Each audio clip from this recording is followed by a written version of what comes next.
ও মা, কি রান্না করছো? এই যে মাছ ভাত। আজকে লক্ষ্মী পুজোর পর কালকে পূর্ণিমা ছিল, সোমবার ছিল। আমাদের লক্ষ্মী পুজোতে মাছ খেতে হয়, কিন্তু যেহেতু কালকে সোমবার ছিল এর জন্য আমাদের মাছ খাওয়া হয়নি। হ্যাঁ, এই দেখ আজকে কাতলা মাছ নিয়েছি। এই যে 4 পিস নিয়েছি বড় বড় দেখে। এই 4 পিস রান্না করব আজকে, আলু দিয়ে পাতলা ঝোল করব।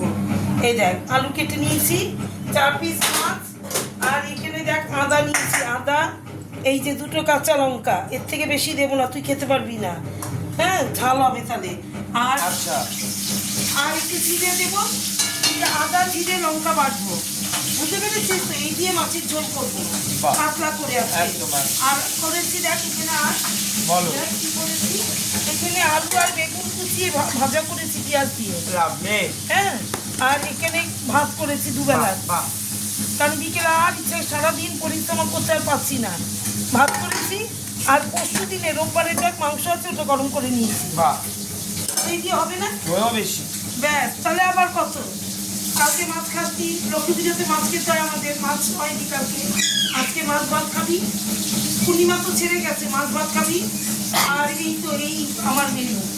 তাহলে শুভ দুপুর, সবাই ভালো থেকো, সুস্থ থেকো। চলে আস আমার বাড়িতে, নাড়ু নেমন্তন্ন রইল সবার জন্য। টাটা।